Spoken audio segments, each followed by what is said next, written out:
I'm supposed to be editing my film this weekend, but I mean, I ran into Zahir, and when I told him I was supposed to be editing, he told me this story about this girl who died in my editing suite. Here's the map, and that's the editing suite that in the story that Zahir told me. And he told me this whole ghost story about it, that she like supposedly haunts it. And I mean, I'm not really into all that ghost stuff, but it got me thinking, right? Like this story is being told for a reason. Like, I mean, everyone has like all these stories and legends and stuff, but it seems really, really specific. The story that I was told was this girl, I think her name was Katie, got stuck in the editing suite over a holiday. She had booked it out, gone into work on her stuff, and the door got jammed, or she got locked in somehow, and they found her days later. She had starved to death in the editing suite. Zahir, hey. Here, what's up? Okay, you gotta tell me about that story, the ghost story that you told me. Cause like I've been reading about it. Oh my god, come on, man. I was just joking. No, what? There's no ghost here, come on. You can do your work, whatever you want. It was just a joke. I was just trying to scare you, that's all. So, I mean, I believe it's possible. I could see that happening. I mean, you come in on a weekend, especially like, if you lived here in residence like I did last year, and you get stuck and no one's there. No one's coming into the film department to come look for you. Yeah, I could see that happening. I don't know. I've been doing reading about it, reading up on this story and other stories like it, like what happened, all the stuff that you hear about that happened in the States, like in Springwood and Glen Echo and Blair and stuff. Like, it's just, maybe there's something to this. Maybe something does, maybe it happens.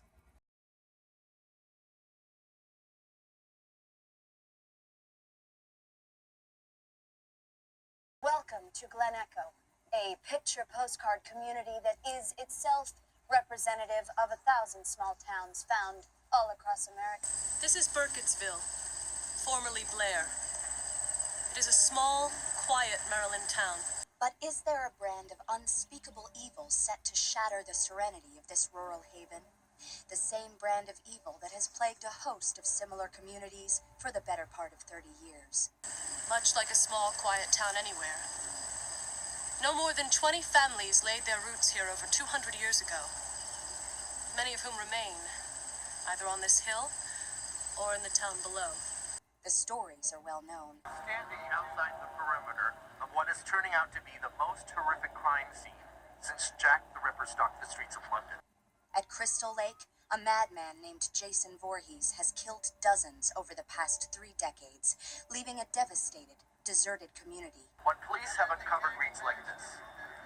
Words can't describe it. Here on Elm Street, in the suburban community of Springwood, a murderer's repeated attacks have left a psychological scar so deep, some insist that simply dreaming about him can kill you.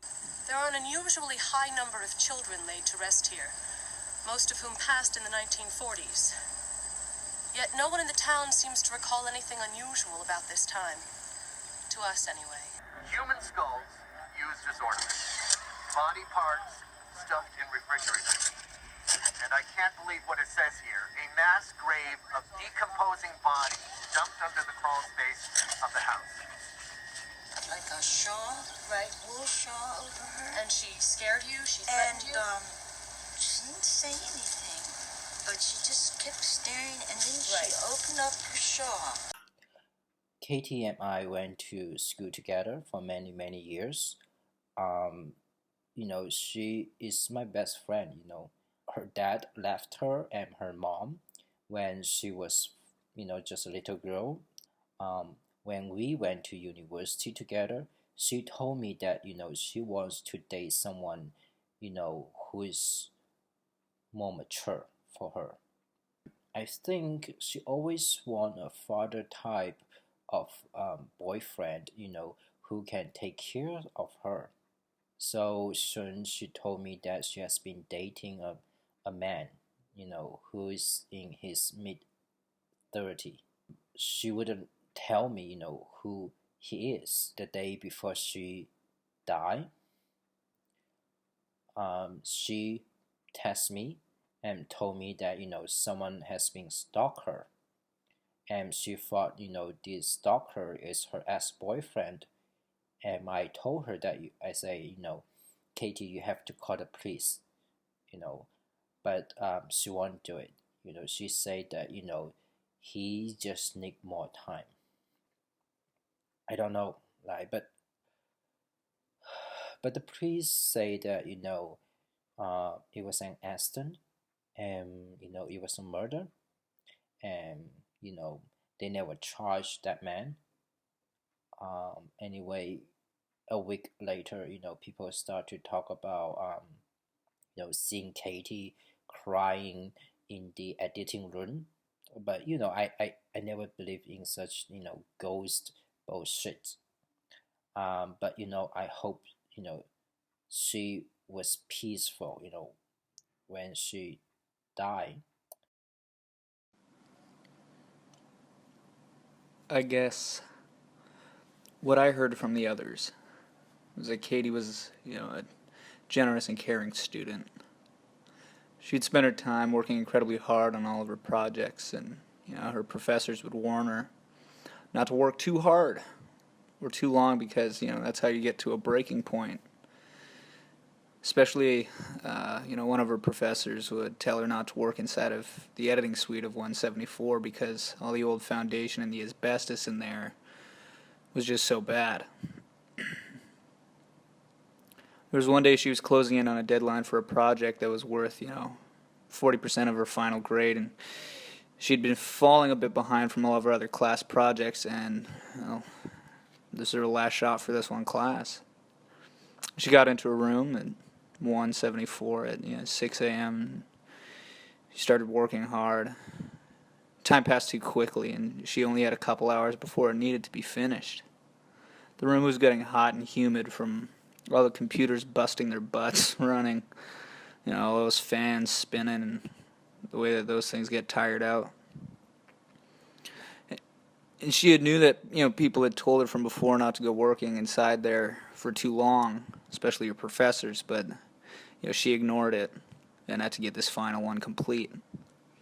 The minutes kept passing and the room was getting hotter and hotter, and, Katie finally began to wrap up her final project and send it off and get it filing down and export it.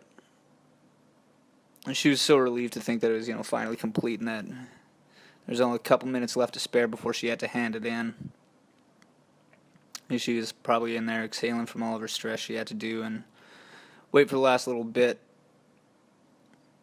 The room was so hot that she went to go grab a glass of water, but as she went out to open the door, it just, it wouldn't budge. It would lock and shake and rattle. The wood in the room morphed because of all the heat that was happening from the computers. Calling out for someone to help, but no one was around. It was too late at night. Working too hard on one of those projects. It's too long. She began to panic as all the motors and all the computers were overheating and it was being overworked. Smoke began to fill the room as Katie was stuck, from what they heard. Not too long after that, all the heat and everything like that left no more oxygen in the room, and she'd passed out. And it's assumed that she eventually passed away. I don't think she ever found out if her project completely finished.